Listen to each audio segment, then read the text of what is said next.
Hello everyone, मेरा नाम है रचित समयाल और मैं आपके जेकेएसएसबी के सुपरवाइजर एग्जामिनेशन का जो स्पेशलाइजेशन पार्ट है मैं उसको कवर करूंगा। आज के लेक्चर में हम यूनिट 1 का जो पहला टॉपिक है that is society, community and association, इसको कवर करेंगे। तो आइए स्टार्ट करते हैं। एक ह्यूमन लाइफ का सबसे डिफाइनिंग फीचर क्या होता है? हम लोग एक दूसरे से इंटरेक्ट करते हैं, हम कम्युनिकेट कर रहे हैं और हम सोशल ग्रुप्स क्रिएट कर रहे हैं। किसी भी तरह की गैदरिंग, सिर्फ गैदरिंग होना, लोग इकट्ठे हुए हैं, ये सोशल ग्रुपिंग नहीं कहलाई जाती है। बेसिकली इसको हम कहते हैं एग्रीगेट। तो एग्रीगेट होता क्या है? एग्रीगेट का मतलब है सिंपल कलेक्शन ऑफ पीपल। लोग इकट्ठे हुए हैं किसी एक जगह पे, सेम टाइम पे, बट उनके बीच में कोई डेफिनेट कनेक्शन नहीं है। इस तरह की जो ग्रुपिंग होती है इसको बोलते हैं एग्रीगेट। जैसे आपको इसकी एग्जांपल देते हैं, पैसेंजर्स जो बस स्टैंड में वेट कर रहे हैं, रेलवे स्टेशन पे वेट कर रहे हैं, या क्राउड का हिस्सा है, इन सबके बीच में कोई कनेक्शन नहीं है। और इस तरह के जो ग्रुपिंग होगी हम इसको बोलते हैं एग्रीगेट्स। और इन एग्रीगेट्स को एक टर्म दी गई है that is the quasi groups. Quasi groups का मतलब क्या है? वो ग्रुपिंग जहां पे कोई स्ट्रक्चर ना हो, यहां पे कोई ऑर्गेनाइजेशन ना हो, लोग अवेयर नहीं है, या तो अवेयर नहीं है या उनके बीच में कम अवेयरनेस है कि वो किसी एक ग्रुपिंग का पार्ट है। जैसे इसकी आपको एग्जांपल दूंगा कि कोई सोशल क्लास, जैसे कास्ट बेस्ड क्लासेस हैं, general category, SC category, OBC, ये जो कैटेगरीज हैं लोग इसके पार्ट हैं, बट कोई एक कॉमन इंटरेस्ट नहीं है यहां पे लोगों का। वैसे ही status groups, middle class, upper class, backward classes, कोई एज ग्रुप्स कि 17 ईयर्स ऑफ एज के लोग, 25 ईयर्स ऑफ एज के लोग, एक जेंडर ग्रुप्स, ये सब ग्रुप्स किस में आते हैं? ये आते हैं आपके क्वाजी ग्रुप्स में। तो क्वाजी ग्रुप क्या है? यहां पे एक पर्टिकुलर स्ट्रक्चर नहीं होता है, एक पर्टिकुलर ऑर्गेनाइजेशन नहीं है, और लोगों को खुद ही नहीं पता है, यहां तो पता नहीं है, यहां कम पता है कि वो एक किसी ग्रुपिंग का पार्ट है। तो एरिस्टोटल कहते हैं इंसान एक man is a social animal. Social animal का मतलब क्या है? एज ए ह्यूमन हम अपनी सारी जरूरतें खुद पूरी नहीं कर सकते। हमें किसी दूसरे की जरूरत होती है कि हमें हमारी नीड्स को पूरा कर सके। हर इंसान का मोस्ट इंपॉर्टेंट जो काम है वो क्या है? अपनी नीड्स पूरी करना। हमें जीना है, हमें सरवाइव करना है, हमें अपनी जनरेशंस को बढ़ाना है, इसके लिए हमें दूसरे की हेल्प चाहिए होती है। और जब कोई दूसरा आदमी हमारे साथ रिलेटेड होना स्टार्ट होता है, that means we are a part of a society. तो इसलिए एरिस्टोटल ने कहा था कि man is a social animal. इंसान सोसाइटी में ही रहता है, सोसाइटी में ही उसका जीवन चलेगा। बिना सोसाइटी के मैन की एग्जिस्टेंस नहीं है। वो जंगल में जाएगा तो जंगल में अपनी जरूरतें पूरी नहीं कर पाएगा। ना वो भगवान है ना वो बीस्ट है, क्योंकि भगवान अपनी जरूरतें पूरी कर सकता है, बीस्ट भी अपनी जरूरतें पूरी कर सकता है, but man can not. That is why Aristotle has rightly said man is a social animal. तो आइए स्टार्ट करते हैं। तो देखिए, पहला टॉपिक हम करने जा रहे हैं सोसाइटी। ये जो टर्म सोसाइटी है ये कहां से ड्राइव की गई है? ये एक लैटिन वर्ड था सोशियस, जिसका मतलब है कंपेनियनशिप और फ्रेंडशिप। अब देखिए, अगर सोसाइटी को मैं डिफाइन करूं, सोसाइटी का मतलब क्या है? Society is a collection of people, लोगों का ग्रुपिंग है यहां पे। बट ये ग्रुपिंग कैसी है? इस ग्रुपिंग में एक पैटर्न्ड सोशल रिलेशनशिप है एक दूसरे के साथ। मतलब अगर मैं फैमिली की बात करूं, मैं फैमिली का मेंबर हूं, ठीक है? तो मैं और पूरी फैमिली एज ए ग्रुप है, we are a part of society, we are a society. But उसी फैमिली में मेरा किसी के साथ एक पर्टिकुलर रिलेशन भी है। मैं किसी का बेटा हूं, किसी का भाई हूं, किसी का नाती हूं, किसी का ग्रैंडसन हूं। तो वो क्या है? एज एन इंडिविजुअल मेरा भी रिलेशन है। तो सोसाइटी एक लार्जर कलेक्शन है लोगों का, जहां पे उनके बीच में एक पैटर्न सोशल रिलेशनशिप होता है। तो अगर लेमैन की टर्म्स में बात करें, लेमैन तो यही कहेगा, अगर लोगों का ग्रुप है, लोगों का कलेक्शन ऑफ पीपल है, कलेक्शन ऑफ इंडिविजुअल है, that is called as a society. But नहीं, क्योंकि सोसाइटी में रिलेशनशिप होना बहुत जरूरी है। हम एक दूसरे के साथ रिलेटेड होने चाहिए। यहां पे रिलेशन का ब्लड रिलेशन का मतलब नहीं है, किसी भी तरह से हम दूसरे के साथ रिलेटेड होने चाहिए। हमारी नीड्स दूसरा आदमी पूरी करे और उसकी नीड्स हम पूरी करें। तो सोसाइटी, अगर मैं बात करूं, क्या सोसाइटी रियल है? क्या सोसाइटी एक कंक्रीट एंटिटी है? नहीं, सोसाइटी एक एब्स्ट्रैक्शन है। एब्स्ट्रैक्शन का मतलब क्या है? ये हमारी दिमाग की उपज है, means it is a mental construct. means it is a creation of our mind, it is a creation of an idea, or it is a creation of our thought. So society is not a concrete entity, it is just an abstraction or a mental construct. तो यहां पे अभी तक जो हमने देखा, क्या इसका मतलब यही है कि society collection of several individuals है? नहीं, society is not just the collection of several individuals. Basically society is a web of social relations. Means एक जाल है रिलेशंस का. हम सिर्फ एक इंसान के साथ रिलेटेड नहीं है, हम मल्टीपल लोगों के साथ रिलेटेड हैं, क्योंकि लोग मल्टीपल नीड्स हमारी पूरी कर रहे हैं. मैं अपनी फैमिली पे डिपेंडेंट हूं क्योंकि वो मुझे पाल रहे हैं, मुझे पढ़ा रहे हैं. बट मेरी पढ़ाई के लिए मैं अपने टीचर्स पे डिपेंडेंट हूं, वहां पे मेरा एक रिलेशन निकल रहा है. मैं अपने ट्यूशन जाता हूं, ट्यूशन वाली टीचर से मेरा एक रिलेशन बन रहा है. हमें खाना खाना है, खाना हमें मार्केट से मिलेगा, मार्केट में जो शॉपकीपर है उसके साथ हमारा एक रिलेशन बन रहा है. तो ये वेब ऑफ रिलेशनशिप है लोगों के बीच में. सोसाइटी सिर्फ एक कलेक्शन ऑफ इंडिविजुअल नहीं है, rather it is a web of social relationship. और ये आइडिया किसने दिया, ये कॉन्सेप्ट किसने दिया? रॉबर्ट मॉरिसन मैकाइवर ने. ये एक सोशियोलॉजिस्ट है जिन्होंने मेन फोकस किस पे किया? रिलेशनशिप में. अब देखिए, एक इंडिविजुअल दूसरे के साथ multiple levels, multiple layers of relationship के थ्रू एक दूसरे के साथ हम कनेक्टेड रहते हैं. जैसे किसी के साथ हमारा खून का रिश्ता है, किसी के साथ शादी की है, कोई कास्ट के मेंबर हैं, किसी क्लास के मेंबर हैं, किसी ऑक्यूपेशन के, सपोज हम टीचिंग कम्युनिटी के हैं अगर, तो teaching community means that is our occupation. हम किसी एक पर्टिकुलर रिलीजन के मेंबर हैं, या किसी पॉलिटिकल पार्टी के साथ एफिलिएटेड हैं, या हमारा पीयर ग्रुप मींस हमारा फ्रेंडशिप सर्कल. हम इन सबके साथ रिलेशनशिप के थ्रू, एक पर्टिकुलर सेट ऑफ रिलेशनशिप के थ्रू हम बंधे हुए हैं. मींस अगर मैं कहूं कि एक इंसान जो है, it is a part and parcel of multiple levels of social relationships. I think this might be clear to all of you. तो यहां पे हम प्रोफेसर गिडिंग्स को कोट करेंगे. प्रोफेसर गिडिंग कहते हैं कि सोसाइटी बेसिकली एक यूनियन है, सोसाइटी एक ऑर्गेनाइजेशन है. मींस यहां पे हर रिलेशन को डिफाइन किया गया है, हर किसी का एक पर्टिकुलर रोल है. सोसाइटी एक यूनियन है, सोसाइटी एक ऑर्गेनाइजेशन है जहां पे हर किसी के बीच में एक फॉर्मल रिलेशनशिप है. हर इंडिविजुअल एक दूसरे के साथ एक फॉर्मल रिलेशनशिप के थ्रू बाउंड है. और ये डेफिनेशन किसने दी? ये डेफिनेशन दी प्रोफेसर गिडिंग्स ने. I hope this might be clear to all of you. Next आते हैं. अब यहां पे मैं एक और प्रोफेसर को कोट करेंगे, that is professor right. Professor right कहते हैं सोसाइटी सिर्फ ग्रुप ऑफ पीपल नहीं है, rather it is a system of relationship that exist between individuals of the group. अब हमारा एक YouTube चैनल है, इस YouTube चैनल में सिर्फ मैं ही नहीं हूं अकेला, और ज्यादा हमारे और भी मेरे कलीग्स हैं. तो हम सब एक दूसरे का रिलेटेड हैं, related in terms of occupation. With due course of time, this relation will also convert into a friendship. वही यहां पे राइट भी यही बोल रहे हैं कि सिर्फ ग्रुप ऑफ पीपल नहीं है, ये सिस्टम ऑफ रिलेशनशिप है जो इंडिविजुअल्स के बीच में है, और इंडिविजुअल इस रिलेशनशिप के थ्रू बाउंड है. ये प्रोफेसर राइट ने कहा. वहीं पे प्रोफेसर ग्रीन कहते हैं सोसाइटी एक लार्जर ग्रुप है जिसमें एक इंडिविजुअल बिलोंग करता है, जिसको एक इंडिविजुअल बिलोंग करता है. फिर आपको सेम एग्जांपल दूंगा. मेरी family is a larger collection of people, और उस फैमिली को मैं बिलोंग करता हूं. ये हमारा चैनल है, जो ये हमारी कंपनी है, इसका मैं एक मेंबर हूं. यही तो प्रोफेसर ग्रीन कह रहे हैं, society is a larger group of people to which individual belong. तो देखिए, अब हम इस सोसाइटी के पार्ट हैं.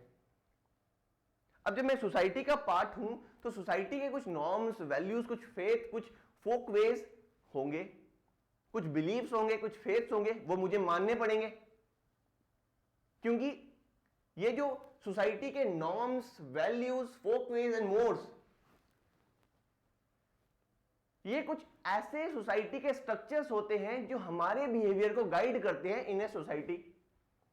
अगर हम सोसाइटी के वैल्यूज, फोक वेज, नॉर्म्स के अकॉर्डिंग नहीं चलेंगे तो हम सोसाइटी के लिए खतरा होंगे, सोसाइटी के अगेंस्ट काम करेंगे. तो अगर कोई इंडिविजुअल है, सोसाइटी में उसका एक स्पेसिफिक रोल रहता है, उसको सोसाइटी के लिए कुछ काम करने हैं, तो हर सोसाइटी के कुछ स्पेसिफिक गोल्स होते हैं. मींस हर सोसाइटी को स्पेसिफिक फंक्शंस परफॉर्म करने पड़ते हैं। अब देखिए, मैं आपको कह रहा हूं कि मुझे सोसाइटी में रहना है, सोसाइटी के नॉर्म्स वैल्यूज को मानना पड़ेगा, और यही जो नॉर्म्स वैल्यूज है ये मेरे बिहेवियर को गाइड करेंगे सोसाइटी में। तो ये जो वैल्यूज नॉर्म्स हैं बेसिकली ये हमें सिखाए जाते हैं, बचपन से सिखाए जाते हैं, by our family, by our schools, by our society. इस पूरे प्रोसेस को, जब इन वैल्यूज को हमारे बीच में इनकलकेट किया जाता है, इस पूरे प्रोसेस को कहा जाता है सोशलाइजेशन। अगर मुझे सोसाइटी का एक इफेक्टिव मेंबर बनना है, प्रोडक्टिव मेंबर बनना है, तो मेरी फैमिली मुझे बचपन से ही वो वैल्यूज नॉर्म सिखाना स्टार्ट कर देगी जो सोसाइटी में रहने के लिए जरूरी है हमारे लिए। और अगर इन वैल्यूज नॉर्म्स को मैं नहीं मानता हूं तो क्या मुझे किसी तरह की पनिशमेंट फेस करनी पड़ सकती है? यस। सोसाइटी में कुछ फॉर्मल और इनफॉर्मल एजेंसीज हैं जो हमारे ऊपर पॉजिटिव या नेगेटिव सैंक्शन लगा सकते हैं अगर हम सोसाइटी के नॉर्म्स को, वैल्यूज को, फोकवेज को ना माने, क्योंकि सोसाइटी चाहती है कि वो अपने आप को एक प्रोडक्टिव सोसाइटी में ट्रांसफॉर्म करे। तो उसके लिए उसको चाहिए कि उसके हर मेंबर को सोसाइटी के वैल्यूज नॉर्म्स को मानना ही पड़ेगा। और ये जो फॉर्मल और इनफॉर्मल एजेंसीज है through which society keeps a check on our behaviour, उस फॉर्मल और इनफॉर्मल एजेंसी को बोलते हैं that is the social control. That is the social control. I hope this might be clear to all of you. हर सोसाइटी के कुछ specific goals हैं, मींस हर सोसाइटी के कुछ स्पेसिफिक फंक्शंस हैं जो उसको परफॉर्म करने ही पड़ते हैं ताकि वो अपने आप को परपेचुएट, अपने आप को कंटिन्यू रख सके। इन फंक्शंस को बोलते हैं फंक्शनल प्रीरिक्विजिट्स। इन फंक्शंस को बोलते हैं फंक्शनल प्रीरिक्विजिट्स। जैसे आपको एग्जांपल देता हूं, सोसाइटी किससे बनी है? लोगों से बनी है। लोग खत्म हो गए तो सोसाइटी खत्म। तो सोसाइटी का सबसे पहला काम क्या है? रिप्रोडक्शन। आबादी बढ़ाई जाए ताकि मेंबर्स को बढ़ाया जा सके। अब मेंबर बढ़ गए, उनके बीच में वो नॉर्म्स, वैल्यूज, फोकवेज और उनको सारे बिलीफ, फेथ जो सोसाइटी के लिए जरूरी है वो सिखाने पड़ेंगे। दैट इज, दूसरी चीज आती है that is the rearing of the child. That is rearing of the child. उनको सोशलाइज करना सोसाइटी के नॉर्म्स के अकॉर्डिंग, उनको सोशलाइज करना सोसाइटी के नॉर्म्स के अकॉर्डिंग। और देखिए, सोसाइटी का एक और बहुत इंपॉर्टेंट काम है। सोसाइटी में मल्टीपल लोग रह रहे हैं, मल्टीपल लोगों के मल्टीपल बिलीव्स हैं, तो उनके बीच में डिसएग्रीमेंट, कंफ्लिक्ट हो सकते हैं। तो सोसाइटी का सबसे इंपॉर्टेंट काम क्या होता है? इन कंफ्लिक्ट्स, इन डिसएग्रीमेंट्स को क्या करना? खत्म करना, ताकि रिजॉल्व करना, ताकि सोसाइटी में सॉलिडारिटी और पीस और स्टेबिलिटी मेंटेन रह सके। I think this might be clear to all of you. और ये जो फंक्शंस के अकॉर्डिंग सोसाइटी काम करती है, सोसाइटी को एक पर्टिकुलर फंक्शन को परफॉर्म करना है, ये बेसिकली ये व्यू सामने रखा था इमाइल डर्काइम ने। और इस व्यू ऑफ सोसाइटी, देखिए पर्टिकुलर व्यू बता रहे हैं सोसाइटी का, सोसाइटी कैसे काम करती है, क्या काम करने है सोसाइटी को। इस पर्टिकुलर व्यू ऑफ सोसाइटी को कहते हैं functional theory of the society. Emile Durkheim ने क्या कहा? सोसाइटी को कुछ फंक्शंस परफॉर्म करने हैं ताकि वो अपने आप को परपेचुएट कर सके, मेंटेन रख सके और अपने आप को डिस्ट्रक्ट होने से बचा सके। आई थिंक ये फंक्शनल व्यू आपको क्लियर हुआ होगा, given by the Emile Durkheim. Next आते हैं, अब देखिए सोसाइटी, जैसे घर वाले बात करते हैं, इन लोगों की सोसाइटी को छोड़ दो, ये आपके ऊपर गलत इंफ्लुएंस डाल रहे हैं। मतलब यहां पे एक वर्ड यूज हो रहा है सोसाइटी आपके ऊपर इंफ्लुएंस करती है। तो सोसाइटी हर इंडिविजुअल को इन्फ्लुएंस करती है। अब इन्फ्लुएंस कैसा? हम यहां पे सोसाइटी की बात कर रहे हैं पॉजिटिव सेंस में। सोसाइटी हमारी बिहेवियर को गाइड करती है, हमें वैल्यू सिखाती है, हमें कंट्रोल करती है through various institutions, through various structures, through various parts like law. कानून के थ्रू हम कंट्रोल रहते हैं, हमें कानून का डर है, अगर हम ऐसा करेंगे तो हमें जेल डाल दिया जाएगा।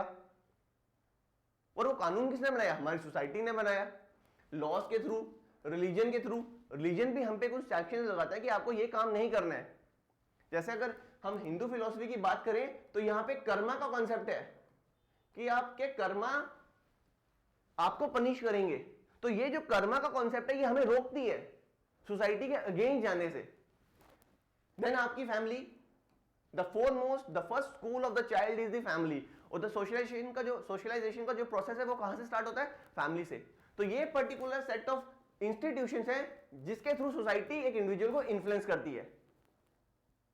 और ये जो व्यू है ये रिप्रेजेंट करता है structural view of the society, कि सोसाइटी पर्टिकुलर स्ट्रक्चर्स में डिवाइडेड है और वो स्ट्रक्चर हर इंडिविजुअल को, सोसाइटी में रहने वाले इंडिविजुअल को इन्फ्लुएंस कर रही है ताकि वो इंसान सोसाइटी के लिए एक प्रोडक्टिव मेंबर बन सके। और ये जो स्ट्रक्चरल व्यू है इसे भी इमाइल डर्काइम ने प्रोपाउंड किया था। और इमाइल डर्काइम कहते हैं इन ही स्ट्रक्चरल थ्योरी ऑफ सोसाइटी कि सोसाइटी एक कॉम्प्लेक्स सिस्टम है जहां पे जो उसके पार्ट्स हैं, जो उसके स्ट्रक्चर्स हैं, जैसे फैमिली, रिलीजन, लॉ, ये सारे मिलके काम करते हैं। किस चीज के लिए काम करनी है? सोसाइटी को मेंटेन रखने के लिए। मींस सारे मिलके काम करते हैं टू प्रमोट सॉलिडेरिटी, भाईचारा, and to promote stability in the society. अगर सोसाइटी इनस्टेबल है वो सोसाइटी खत्म हो जाएगी, केओस फैल जाएगा, एनार्की क्रिएट हो जाएगी वहां पे। तो I think this might be clear to all of you. एक और थ्योरी है जो आपको एग्जाम में पूछी जा सकती है, social contract theory. Social contract theory क्या है? थॉमस हॉब्स ने ये कॉन्सेप्ट दिया। थॉमस हॉब्स कहते हैं पहले कोई सोसाइटी नहीं थी, there was a state of nature. There was a state of nature. State of nature का मतलब है स्टेट ऑफ लॉलेसनेस, कोई लॉ नहीं था, तो लोग ऐसे खुद ही राजा थे। जैसे आपको इसको बताता हूं, स्टेट ऑफ नेचर को आप डिफाइन कर सकते हो by a concept known as might is right. Might is right का मतलब क्या है? जिसके पास पावर है वही सही है। तो सोसाइटी में तो हर कोई मानता है कि उनके पास पावर है। तो इसी माइट इज राइट के कॉन्सेप्ट की वजह से सोसाइटी में केओस फैला, एनार्की क्रिएट हुई, और यही एनार्की लोगों को खुद ट्रबल करना स्टार्ट कर गई। तो लोगों ने एक दूसरे के साथ, लोगों ने एक कंसेंसस डेवलप किया, एक दूसरे के साथ एग्रीमेंट डेवलप किया कि वो अपने राइट्स को छोड़ेंगे और एक particular set of organisation create करेंगे ताकि वो सोसाइटी में हार्मनी, सॉलिडेरिटी और स्टेबिलिटी क्रिएट कर सके, ताकि लोग अपनी लाइफ को प्रोटेक्ट कर सकें। तो ये जो कॉन्सेप्ट था, ये कॉन्सेप्ट सामने रखा सोशल कॉन्ट्रैक्ट थ्योरी के through by Thomas Hobbes. Same बात सोशल कॉन्ट्रैक्ट थ्योरी दी जॉन लॉक ने एंड जे रूजो ने, जीन जैक रूजो, जिनका एक बहुत इंपॉर्टेंट कॉन्सेप्ट है वो है the theory of general will. The theory of general will means ये कहते हैं लोगों ने अपनी सारी पावर स्टेट को दी और स्टेट ने सोसाइटी में लॉ एंड ऑर्डर एस्टैब्लिश करने के लिए उसने एक पर्टिकुलर स्ट्रक्चर को मेंटेन किया। This was the theory which was given by the Jean Jacques Rousseau. I think this might be clear to all of you. अब हम सोसाइटी देखिए, सोसाइटी के बारे में तो हमने बात कर ली। सोसाइटी किसके ऊपर बेस्ड है, सोसाइटी का सोसाइटी का क्या डेफिनेशंस हैं, कैसे सोसाइटी को एक्सप्लेन किया गया। तो हर जो थ्योरी मैंने आपको बताई, इसमें एक चीज देखी गई है, हर सोशियोलॉजिस्ट ने अपना मेन फोकस किसके ऊपर रखा है। हर सोशियोलॉजिस्ट ने कहा है कि सोसाइटी तो एक कलेक्शन ऑफ पीपल है, वो तो ठीक है, वो तो एग्रीगेट भी है, होता है, वो तो कॉजी ग्रुप भी है। बट जब सोसाइटी की बात की गई, उन्होंने अपना मेन फोकस रखा on a concept called as relationship. Individuals के बीच में जो रिलेशनशिप है वही आपकी सोसाइटी को फॉर्मुलेट करता है, सोसाइटी क्रिएट करता है। I think this might be clear to all of you.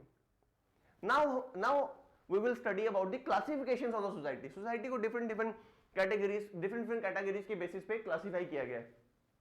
तो सबसे पहली क्लासिफिकेशन होती है ज्योग्राफिकल लोकेशन। अब ज्योग्राफिकल लोकेशन के बेसिस पे कि एक पर्टिकुलर जगह पर रहने वाले लोग एक सोसाइटी क्रिएट करते हैं। जैसे आपको बहुत अच्छी इसकी एग्जांपल दूंगा, जैसे आप पढ़ते हैं, आप जनरली टर्म यूज करते हैं वेस्टर्न सोसाइटी। जो वेस्ट में रहने वाले लोग हैं they are called as the western society. India में जो ग्रुपिंग है इसको कहते हैं इंडियन सोसाइटी। एशिया के लोग हैं इनको कहते हैं एशियन सोसाइटी। तो ज्योग्राफिकल लोकेशन के बेसिस पे भी सोसाइटी को कैटेगराइज किया गया है, क्लासिफाई किया गया। This might be clear to all of you. Then आती है आपकी लैंग्वेज। लैंग्वेज देखिए, लैंग्वेज सबसे इंपॉर्टेंट मीडियम है जो लोगों को यूनाइट करता है। और लैंग्वेज एक ऐसा मीडियम है जो हमें दूसरे पर्टिकुलर लोगों से डिस्टिंग्विश भी करता है।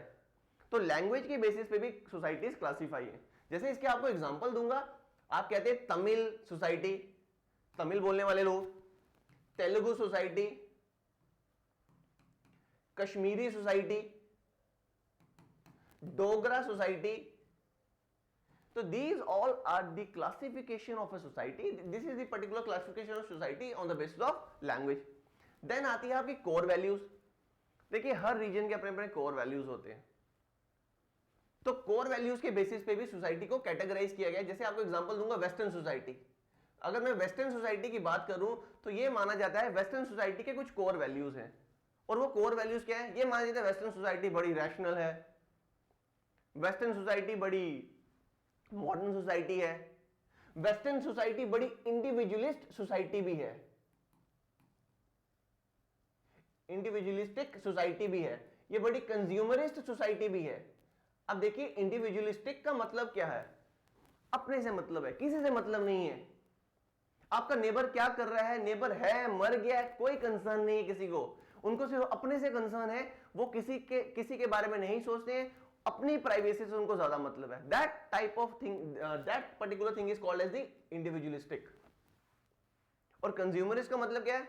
आप देख रहे हैं वेस्टर्न सोसाइटीज में मेन फोकस किस पे किया जाता है? मटेरियल पे, कंज्यूम करने पे।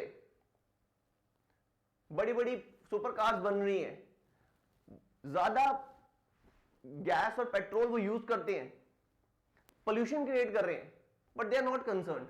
उनका मेन कंसर्न क्या है? बस अपने एपेटाइट को सेटिस्फाई करना। That is why western society is also called as the consumerist society. वहीं पे अगर हम इंडियन इसी कोर वैल्यूज के बेसिस पे, मैं इसको मिटा देता हूं, इसी कोर वैल्यू के बेसिस पे दूसरी पर्टिकुलर सेट ऑफ सोसाइटी होती है, that is the Indian society. Indian societies के भी अपने कुछ कोर वैल्यूज हैं, और वो कोर वैल्यूज क्या है? हम लोग बड़े रिलीजियस हैं, हम लोग ग्रुप ओरिएंटेड हैं, ग्रुप में रहना पसंद है, नेबरहुड, हम अपने नेबरहुड को ज्यादा प्रेफरेंस देते हैं, हम अपने नेबर को एक तरह से अपने फैमिली का पार्ट ही मानते हैं, हम अपने एक्सटेंडेड ग्रुप, एक्सटेंडेड फैमिलीज में रहते हैं, हम स्पिरिचुअलिस्टिक हैं, और ये माना जाता है कि हम लोग इररेशनल है बाय द वेस्टर्न स्कॉलर्स। तो ये जो कोर वैल्यूज है, इनके बेसिस पे भी सोसाइटी को कैटेगराइज किया जाता है।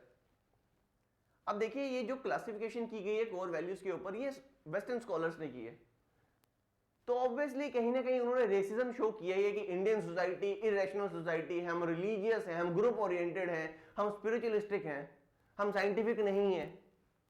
तो ये बेसिकली उनकी एक एथनोसेंट्रिक अप्रोच है, और उनके एथनोसेंट्रिक एटीट्यूड को शो करता है। उनके स्टीरियोटाइपिंग है ये, एक तरह से उन्होंने लेबलिंग की है हमारी। और बहुत सारे इंडियन जो सोशियोलॉजिस्ट हैं इस तरह की जो क्लासिफिकेशन है on the basis of core value, इसको वैलिड नहीं मानते हैं, ये इसको एक रेसिज्म का पार्ट मानते हैं। I think this might be clear to all of you. Then आपके आता है इकोनॉमिक सिस्टम के ऊपर भी आपकी सोसाइटी को कैटेगराइज किया जाता है। तो अगर इकोनॉमिक सिस्टम के ऊपर अगर सोसाइटी को कैटेगराइज किया जाता है तो ये दो तरह की सोसाइटीज डेवलप होती हैं। दैट इज इकोनॉमिक सिस्टम के बेसिस पे एक होती है आपकी कैपिटलिस्ट सोसाइटी। कैपिटलिस्ट सोसाइटी का मतलब क्या है?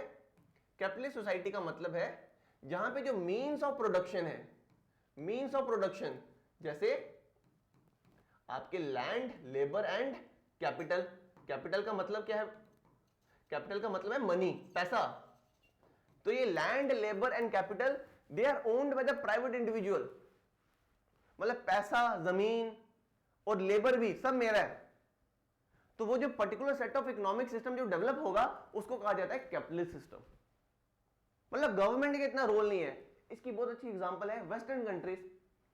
प्राइवेट सेक्टर ज्यादा फ्लरिश कर रहा है, प्राइवेट सेक्टर हर सेक्टर में इंडल्ज है। एटॉमिक एनर्जी हो जाए, स्पेस हो जाए, ट्रांसपोर्ट हो जाए, रेलवेज हो जाए, प्राइवेट सेक्टर हर जगह पे है। बट वहीं पे जो आपका इकोनॉमिक सिस्टम दूसरी तरह की कैटेगराइजेशन होती है वो होती है socialist societies. Socialist societies, socialist societies basically क्या होती है? यहां पे जो मीन्स ऑफ प्रोडक्शन होते हैं they are owned by the state. और यहां पे स्टेट का मतलब है government. Government means of production को, लैंड, लेबर, कैपिटल सब गवर्नमेंट का। जैसे इसके आपको एग्जांपल देता हूं, जैसे आपके यहां पे गवर्नमेंट बैंक्स हैं, एजुकेशन गवर्नमेंट के हाथों में है, गवर्नमेंट स्कूल्स है, यहाँ पे गवर्नमेंट हॉस्पिटल्स हैं, मींस लैंड गवर्नमेंट का, पैसा गवर्नमेंट का, लेबर भी गवर्नमेंट की। This type of system is called as the socialist system. अब आपका एक क्वेश्चन आएगा, क्या इंडिया भी एक सोशलिस्ट सिस्टम है? नहीं, इंडिया एक मिक्स्ड इकोनॉमी है। मिक्स्ड इकोनॉमी का मतलब है इंडिया एक दोनों का मिक्सचर है। इंडिया में आप देख रहे हैं इधर अंबानी अडानी भी हैं और इधर गवर्नमेंट स्कूल्स भी हैं, एम्स है, बाबा एटॉमिक रिसर्च सेंटर है, इसरो है। तो जहां पे प्राइवेट और गवर्नमेंट दोनों ऑर्गेनाइजेशन हो, हमारा इकोनॉमिक सिस्टम है, उसको बोलते हैं mixed economy. I think this might be clear. Then आता है पॉलिटिकल सिस्टम के बेसिस पे भी आपकी सोसाइटीज को क्लासिफाई किया जाता है। दो तरह के सिस्टम है, दो तरह की सोसाइटी डेवलप होंगी। एक होती है आपकी डेमोक्रेटिक सोसाइटी। डेमोक्रेटिक सोसाइटी का मतलब क्या है? वो सोसाइटी जहां पे लोग बहुत सारे डेमोक्रेटिक राइट्स एंजॉय करते हैं। डेमोक्रेटिक राइट्स का मतलब क्या है? आपके इंडिया के एग्जांपल दूं, fundamental rights, free and fair elections, हर 5 साल का इलेक्शन होगी, अभी इलेक्शन आने वाली है, तो लोग अपना वोट देंगे, अपने हेड को चुनेंगे। ये डेमोक्रेटिक राइट सिर्फ डेमोक्रेटिक सोसाइटी में ही लोग एंजॉय कर सकते हैं। और दूसरी type of society political system के बेसिस पे होती है, दैट इज दूसरी टाइप ऑफ सोसाइटी होती है आपकी, that is authoritarian society. Authoritarian society, authoritarian society कौन सी होती है? देखिए, अथॉरिटेरियन सोसाइटी वो सोसाइटी है जहां पे people enjoy no democratic rights. No democratic rights, कोई डेमोक्रेटिक राइट नहीं है लोगों के पास। बहुत अच्छी एग्जांपल देता हूं आपको, नॉर्थ कोरिया, आपका चाइना, और आज के टाइम पे Russia. These are those countries जहां पे लोगों के पास डेमोक्रेटिक राइट्स नहीं है। वहां पे इलेक्शंस भी फ्री और फेयर नहीं होती हैं। वहां पे लोगों के पास, लोग स्टेट के अगेंस्ट बोल नहीं सकते हैं और उनको स्टेट को ऑब्लाइज करना ही पड़ता है। स्टेट के प्रति उनकी सिर्फ ड्यूटीज ही होंगी, स्टेट उनको कोई राइट नहीं देता है। This kind of system, this kind of societies are called as the authoritarian society. और ये पॉलिटिकल सिस्टम के बेसिस पे सोसाइटी को कैटेगराइज किया जाता है। And the last one is your historical period. Historical period के बेसिस पे भी आपकी सोसाइटीज को कैटेगराइज किया गया है। बहुत ईजी है, जो यूपीएससी की तैयारी कर रहे हैं, स्टेट पीएससी की तैयारी कर रहे हैं, उनको पता होगा। हिस्ट्री में वो 3 डिफरेंट पीरियड्स ऑफ हिस्ट्री पढ़ते हैं, एंशिएंट हिस्ट्री, मिडिवल हिस्ट्री और मॉडर्न हिस्ट्री। तो देखिए, एंशिएंट, मिडिवल और मॉडर्न, तो जब हिस्टोरिकल पीरियड के हिस्ट्री के बेसिस पे सोसाइटी को डिवाइड किया जाता है, तो वो 3 तरह की सोसाइटीज आपके सामने आती हैं, that is ancient societies, medieval societies and modern societies. I think this will be clear to all of you. तो ये आपको जो आपके सोसाइटी था उसमें आपको हेल्प करेगी काफी ज्यादा। तो ये क्लासिफिकेशन भी आपको क्लियर हुई होगी। तो आइए इसके बेसिस पे हम कुछ एमसीक्यूज करते हैं सोसाइटी के ऊपर। तो अभी तक जो हमने पढ़ा, हम देखते हैं कि हमने क्या पढ़ा है, हमें कितना समझ आई है।